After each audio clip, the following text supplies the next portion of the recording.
Xin chào các bạn, hôm nay Nancy muốn tâm sự về cái việc mà bây giờ đó là rất là nhiều người Việt Nam muốn về Việt Nam sống và sinh sống ở đó. Thì Nancy, theo nhận định của Nancy thì Nancy có ba cái trường hợp như vậy. Bao gian nan lầm than, khó khăn thử thách cho ta lớn dần, vấp ngã không làm ta chùn chân, luôn mạnh mẽ đứng lên. Cái trường hợp thứ nhất á, là người lớn tuổi muốn về Việt Nam. Thì muốn về Việt Nam để hưu trí hoặc là về Việt Nam sống, thì Nancy nghĩ là cái thế hệ đó hoặc là cái nhóm tuổi đó, thì rất là tốt. Nếu mà họ có tiền hưu rồi mà muốn về Việt Nam sống thì Nancy thấy là nó rất là thoải mái và vui vẻ hơn. Thì giống như là Nancy nói vậy đó, là người lớn tuổi ở bên đây đó, người ta rất là buồn. Thứ nhất á, là qua bên đây á, không có biết tiếng tăm gì hết, rồi không có phương tiện, không có biết lái xe, rồi không có biết cái văn hóa của người bên đây, cho nên mỗi hàng ngày á, là chỉ có ở trong 4 bức tường ở trong nhà thôi. Nếu á, là họ làm gì, thứ nhất là về giúp các con nấu ăn hay là coi cháu, hoặc là xem, nếu mà không có cháu á, thì xem phim Hàn Quốc hay là phim tin tức Việt Nam vậy đó, cho qua ngày. Rồi cuối tuần á, con cái mới rảnh để chở ba má đi nhà thờ, hoặc là chở ba má đi chùa vậy đó. Thì ấy, chứ còn ở bên, thí dụ giống như là mấy bác mà ở xứ lạnh chẳng hạn, hoặc là ở chỗ nào mà ít người Việt á, thì còn buồn hơn nữa. Trời ơi, đi ra ngoài á, là lạnh rồi, cho nên đâu có muốn đi đâu, cứ ngồi trong nhà thôi. Còn nếu mà ở chỗ nào mà ít người Việt á, thì nói chung là cũng không có nói chuyện tiếng Việt, rồi không có tiếp xúc với người Việt nhiều. Cho nên nói chung là những cái bác lớn tuổi hoặc là cái thế hệ lớn tuổi đó, thì Nancy nghĩ là tốt nhất là nếu mà có khả năng thì nên về Việt Nam sướng hơn. Có một thành phần đó là tại vì họ không muốn Việt Nam là vì gia đình ở bên đây hết rồi. Thì nếu mà gia đình ở bên đây đó thì họ về, các bác đó thì về Việt Nam chơi thôi, chơi khoảng chừng 3-4 tháng để tránh lạnh gì đó. Rồi sau khi mà 3-4 tháng xong thì sẽ trở lại bên Mỹ này để ăn tiền hưu. Nhiều người có tình bệnh hay là gì đó thì người ta phải trở lại Mỹ để được lãnh cái tiền đó. Và cứ hàng năm thì đi về thăm quê hương một lần. Thì nên suy nghĩ là cũng được vậy đó, thì cho vui. Chứ còn ở bên đây thiệt sự những bác đó rất là buồn luôn. Không có biết tiếng tăm, không có nói chuyện với ai được. Rồi con cái thì đi làm suốt ngày, lâu lâu nói chuyện với con thôi, chứ còn nói chung là lúc mà các con đi làm về là trễ rồi, cho nên họ cũng không có muốn nói chuyện. Còn cái thế hệ thứ hai đó, giống như là cái thế hệ của giống như là Nancy này nè, thì Nancy qua đây cũng lâu rồi, và công ăn việc làm thì theo văn hóa của Tây phương hết. Từ nhỏ tới lớn là Nancy sống theo văn hóa Tây phương, cho nên nó theo như người bản xứ luôn rồi. Thì tiếng tăm, rồi công ăn việc làm, rồi nói chung là giống y hệt người bản xứ vậy đó. Thì cho nên không có nói là nếu mà bây giờ mà Nancy về Việt Nam thì đó, cuộc sống cũng vui vậy đó. Nhưng mà về bên cái đó là về vui giống như vui tinh thần thôi, chứ còn lâu ngày thì Nancy nghĩ là Nancy không có hợp với lại cái cuộc sống ở Việt Nam. Nancy về chơi thì rất là vui, về thăm gia đình, thăm quê hương, đi dạo rồi đi du lịch vậy đó thì rất là vui. Nhưng mà nói là Nancy sợ về đó sống thì nó hơi phức tạp một chút xíu. Tại vì Nancy nghĩ đó là nếu mà Nancy có tiền á thì có thể suy nghĩ lại. Vì thí dụ có tiền á, thì mình muốn làm cái gì nó rất là dễ. Mình muốn đi đâu, mình muốn dọn ở hay là bất cứ cái gì nó cũng dễ dàng. Còn nếu mà không có tiền đủ á, thì cái tuổi của Nancy nó lỡ cỡ rồi, không có về bệnh á, thì công ăn việc làm ra sao?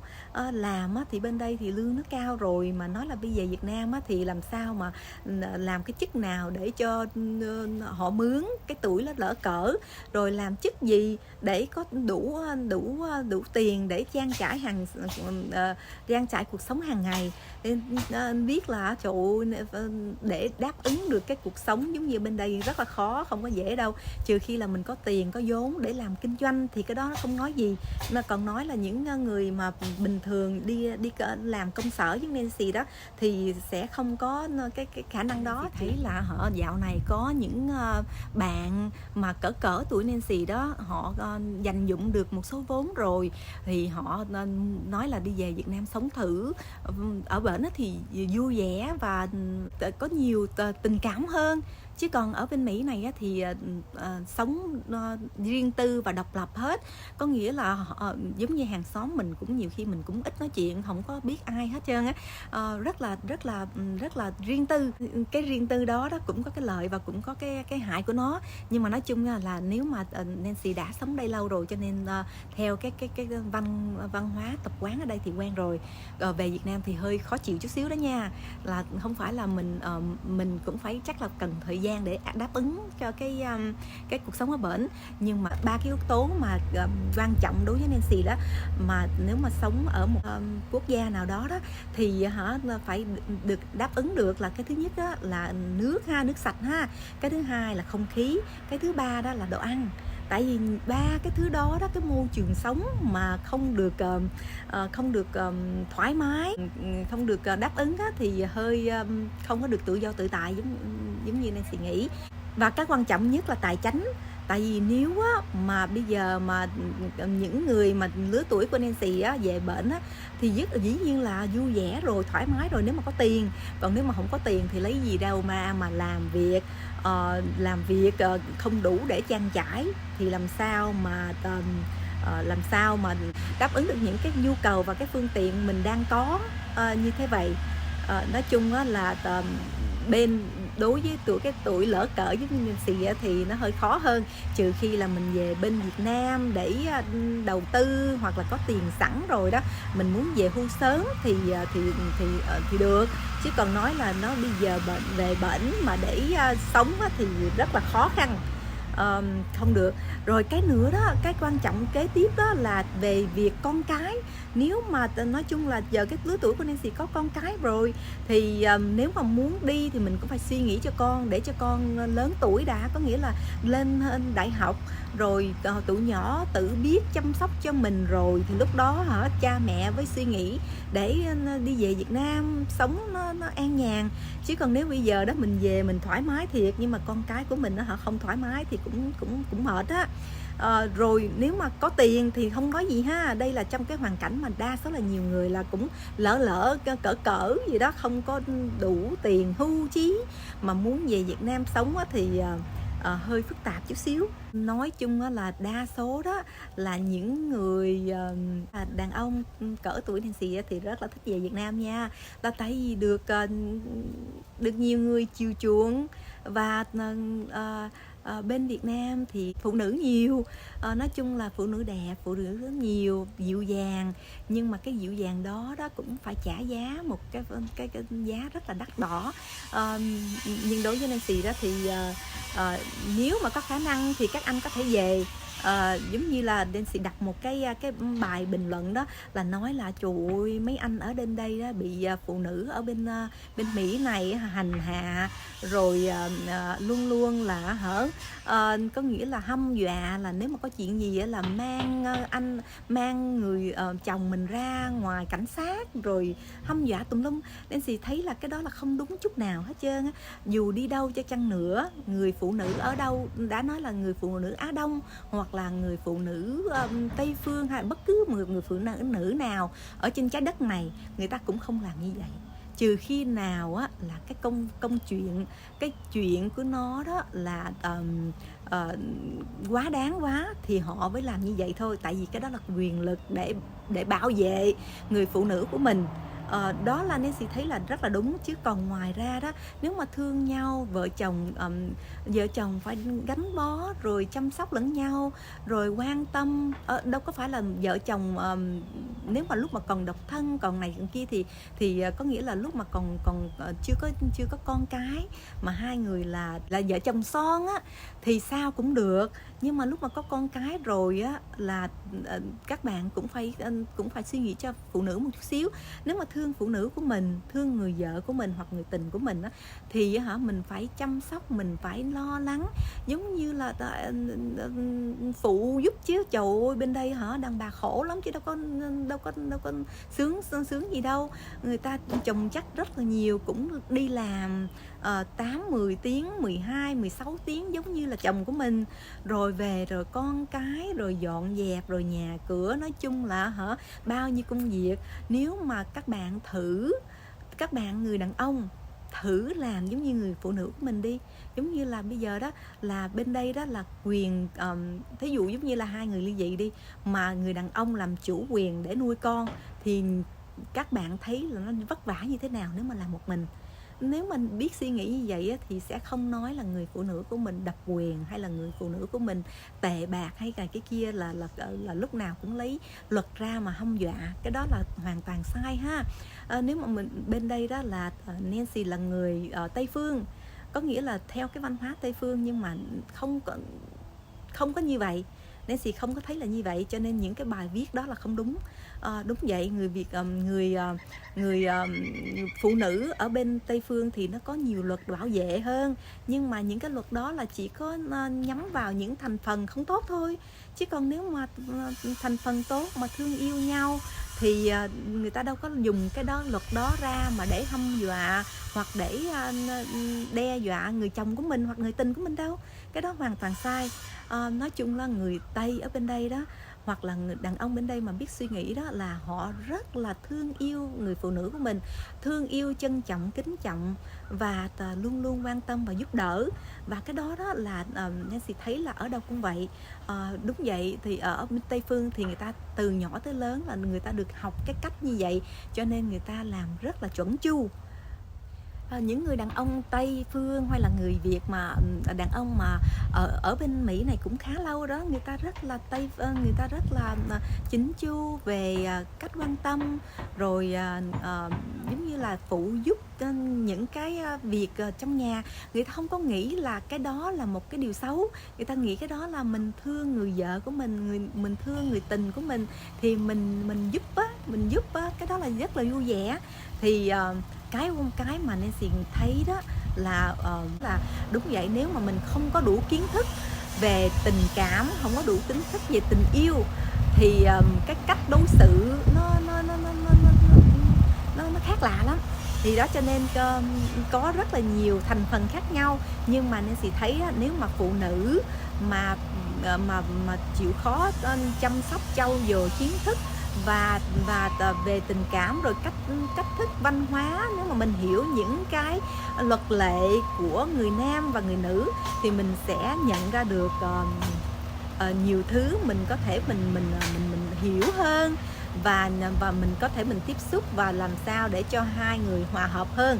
Chứ còn các bạn cũng thấy đó, trời ơi, người nam với người nữ hai người đều khác nhau hoàn toàn, không có thể nào giống nhau được. Tự nhiên hai người xa lạ mà hợp chung với nhau là một cái hành trình rất là khó rồi, mà còn ngoài ra là hợp chung với nhau, còn sống chung với nhau nữa, trời ơi, bao nhiêu là chuyện nó sẽ xảy ra. Cho nên bất cứ là người Tây, người Việt, hay là nói chung á, là con người ở trên cái trái đất này đó, là hoàn toàn là có một cái suy nghĩ và một cái lối sống nó đồng đều với nhau, là cũng máu rồi nước mắt giống nhau thôi. Chỉ có khác đó là khác một chút xíu văn hóa, là mình coi xem mình có nghĩa là mình cái cách sống thôi, mình không có bơ đũa cá nắm. Cho nên mỗi một cái văn hóa nó mỗi khác một chút xíu, nhưng mà cái tình người là nó giống nhau hết, nó không có khác gì đâu. Chỉ có một cái là cái cách sống như thế nào thôi. Còn cái thế hệ thứ ba đó là những bạn nào mà còn trẻ mà qua bên đây đi du học chẳng hạn, hay là qua bên đây để lập gia đình, mới qua đó khoảng chừng 15 5 chợ đổ lại đó, thí dụ như vậy, thì các bạn đó đó rất là còn rất là nhớ Việt Nam. Qua bên đây là tại vì các bạn đó đã sống theo cái cách sống ở Việt Nam quen rồi, cho nên qua bên đây cũng rất là buồn. Dù cho biết tiếng Anh đi chăng nữa cũng rất là buồn, tại vì cái văn hóa không có giống nhau, rồi cái tên tiếng Tâm thì nói tiếng Anh được đi chăng nữa cũng không có giống như là người bản xứ, cho nên không có biết cái cách của người bản xứ như thế nào, cho nên cũng buồn á ha, rất là buồn. Còn về nếu mà còn ở những cái giống như tiểu bang lạnh nữa thì còn buồn hơn nữa. Cho nên những bạn đó đó là qua bên đây một thời gian và họ lúc nào cũng suy nghĩ là nếu mà có tiền là về Việt Nam ở liền. Dĩ nhiên là Việt Nam quá sướng rồi, đối với họ người ta nói là Việt Nam quá sướng rồi, muốn ăn cái gì là chạy ra ngoài đường là có liền á hả, ra ngoài vỉa hè rồi đi mở cửa ra là có đầy đủ hết trơn rồi. Ở bên đây bên Mỹ này mà muốn ăn một cái gì đó là phải ra nhà hàng, mà nhà hàng đó có phải là gần đâu, mỗi lần chạy xe, trừ khi nào mình ở trong cái khu người Á Đông ha thì gần, giống như là ở bên Cali hay là bên Texas hay là những cái tiểu bang nào hay thành phố nào mà có đông người Việt á, thì mấy cái đồ ăn đó nó tiện lợi, nó thuận lợi lắm. Mình có thể mình ra mình mua và hoặc là mình chạy ra mình ấy được. Chứ còn giống như là ở ngoại ô giống như Nancy vậy đó, tuy là ở đây cũng có đồ ăn Việt rất là nhiều, nhưng mà nếu mà muốn đi ra ngoài ăn á, là phải tốn rất là nhiều thời gian, tại chạy lái xe là khoảng chừng nửa tiếng hay 45 phút mới có chỗ ăn người Á Đông của mình. Và cái phương tiện đó là nó không có tiện lợi, cho nên nếu mà những bạn đó mà ở Việt Nam mà được thoải mái rồi thì qua bên đây rất là bị gò bó và bị túng thiếu về tinh thần. Ngoài tinh thần ra rồi đồ ăn rồi cái văn hóa nó túng thiếu đủ thứ hết. Thì những bạn đó qua bên đây một thời gian và hy vọng làm sao là có một số vốn. Sau khi mà có một số vốn rồi thì chắc là họ sẽ về Việt Nam ở, nhưng mà một thành phần nào đó thôi, chứ còn đa số là thành phần nên chị thấy là qua bên đây là tìm đường ở lại không đó. Sau khi mà ở lại rồi đó, sau khi mà chỉ thì ở lại mà được có nghĩa là đã sắp xếp được cái cuộc sống ở bên đây rồi, có gia đình ở bên đây rồi, có gia đình ở bên đây rồi, là lúc đó rất là khó về Việt Nam. Về chơi thì được, chứ còn về sống thì làm sao sống. Nancy không có nói gì cái thành phần có tiền ha, đây là Nancy nói là những người bình thường và những người mà đang nỗ lực rất là nhiều để cho cuộc sống tốt hơn, và một cái cuộc sống để thay đổi nhờ vào chính thực lực của mình để làm nên sự nghiệp, hoặc là chính thực lực của mình để có một cuộc sống tốt đẹp hơn và phương tiện và tiện nghi hơn. Thì đó là những cái thành phần mà mà họ tuy là rất là thích về Việt Nam, nhưng mà họ phải suy nghĩ lại là tại vì nếu mà về Việt Nam, nếu mà ở Việt Nam mà đã có cái điều kiện rồi thì qua đây làm chi. Qua thiệt tình Nancy nói thiệt là nếu mà ở Việt Nam mà có điều kiện mà chấp nhận rồi, có nghĩa là đủ sống rồi thì qua bên đây buồn lắm, đừng có qua. Thiệt tình đừng có qua, tại vì qua bên đây rất là buồn rồi không những vậy nữa là văn hóa rồi cái phong tục tập quán nó hoàn toàn khác nhau. Rồi giống như là qua bên đây là tù túng đó, không có được thoải mái đâu. Ra ngoài đường thì không có thấy bóng ma nào hết. Nhưng mà đối với Nancy thì rất là thoải mái, tại vì Nancy thích như vậy. Thích riêng biệt như vậy, không có thích nhộn nhịp. Thì thích đó là chỉ có chơi một thời gian thôi, có nghĩa là đi du mạn hay này kia thì thích cái nhộn nhịp đó, nhưng mà sau rồi trong một tuần là thấy là không có hợp. Nói tóm lại đó là nếu mà các bạn nào mà qua bên đây du học thì nên xem xét lại nha. Tại vì đầu tư một khoản tiền rất là nhiều, mà qua bên đây mà không chịu khó chăm chỉ học hành thì mai mốt ra đó cũng rất là khó để đi tìm việc làm chẳng hạn. Và cái nữa là tiền nợ. Tiền nợ Việt Nam qua bên đây là cũng mệt đó nha. Nhưng mà nếu mà cảm thấy có cơ hội thì nên thử rồi, chứ qua đây là rất là buồn. cơ hội thì có đó đó, nhưng mà các bạn có biết nắm vững hay không là chuyện của các bạn ha. Nói tóm lại đó là trong những Nancy tiếp xúc với lại nhiều người và đã có được 3 cái nhận định như vậy.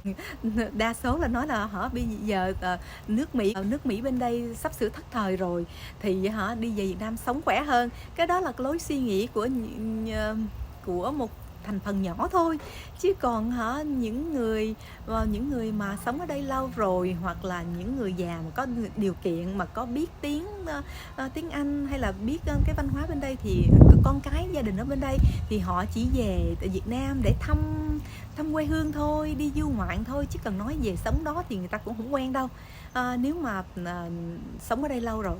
Còn những bạn mà muốn về Việt Nam á, đa số là đàn ông nhiều, tại vì về bên Việt Nam mà có tiền nha, chứ con không có tiền về Việt Nam chơi hết tiền, qua đây là phải làm lại từ đầu bên đây chắc là qua bên đây vợ con gia đình chắc là xua đuổi luôn. thử hỏi coi, phụ nữ cũng vậy, phụ nữ cũng thích ăn diện ăn xài được sung sướng chứ bộ. Nếu mà có tiền họ cũng thích về Việt Nam được người ta cung phụng, tại vì ở Việt Nam không đi gội đầu nè, đi massage nè, hay là ăn uống cái gì nó cũng thoải mái hơn. Nhưng mà cái đó là phụ nữ thích được cung phụng và thoải mái, thì ai mà không thích. Giống như bây giờ nếu mà các anh đó có cho vợ của mình đi về bển sống một thời gian, rồi các anh có nghĩa là cung cấp tiền bạc cho người phụ nữ của mình để sống thoải mái không? Thử một thời gian đi xem các anh nghĩ sao. Còn các anh dĩ nhiên là các anh về Việt Nam thì thoải mái rồi, trời ơi, được các cô phục vụ, cô nào cũng đẹp như tiên, rồi không có ai phàn nàn, rồi người ta nhỏ nhẹ, rồi nói chung là được thoải mái lắm. Muốn gì, muốn nhậu có nhậu, và muốn bạn muốn đi chơi, muốn massage, muốn có nghĩa là đầy đủ như vậy đó. Thì nếu mà có tiền thì về Việt Nam sống, em sẽ thấy là thoải mái đó, rất là thoải mái luôn. Ở đâu cũng vậy, có tiền mua tiên cũng được, mà đàn bà cũng vậy thôi, không có tiền mua tiên cũng được. Nhưng mà lúc mà hết tiền đó, lúc đó mới là một cái cách suy nghĩ khác đó. Nói chung là theo như cái cuộc sống ở Việt Nam thì dĩ nhiên là Việt Nam vui hơn rồi, là đó là cái văn hóa của người Việt, là ăn uống tiêu xài, rồi cái nếp sống quen thuộc, đồ ăn quen thuộc, dân quen thuộc, và phụ nữ sẽ chiều chuộng mình nếu mà mình có tiền. Còn nếu mà không có tiền thì lúc đó tính sao ha. Nói chung là đó là mỗi cuộc sống của mỗi người. Nếu mà có khả năng mà thấy là bên đâu, chỗ nào mình sống thoải mái, tự do tự tại thì mình nên lựa chọn cái đó. Nhưng mà đó là nếu mà mình không có nhiều trách nhiệm, có nghĩa là không có trách nhiệm cho con cái hoặc này kia, thì đó mình bàn thảo với partner của mình, giống như là người bàn thảo với vợ của mình hoặc là chồng của mình thì muốn về Việt Nam, thì đó là quá sướng rồi. Còn nếu mà thấy gò bó mà không ấy đó thì nên suy nghĩ là nên suy nghĩ cho lâu dài nha. Trong một thời gian, có nghĩa là có cái câu nói là khôn mấy chục năm mà ngu trong một phút đó, đó là chắc là cũng áp dụng đến Nancy đó. Tại vì Nancy cũng bị ngu, cũng bị rất là ngu. Cái quan trọng là cái quyết định cuối cùng là của mình ha. Rồi Nancy chúc các bạn làm sao có một cái quyết định, cái lựa chọn sáng suốt để sau này không phải hối hận, thì cái đó là quan trọng nhất. Và mà mình quyết định làm sao để cho cái cuộc sống của mình nó thoải mái, an lành, và trong tâm của mình lúc nào cũng thoải mái, và giống như là sống ở thiên đường vậy đó. Nói chuyện về cái việc này thì nói hoài không hết đâu, nhưng mà thôi, cũng trễ rồi, bây giờ Nancy phải đi làm trách nhiệm của mình. Thì nói cuối cùng là Nancy cũng xin chúc các bạn được một buổi tối an lành, và mọi người có một cái quyết định sáng suốt để sau này không có bị hối hận ha.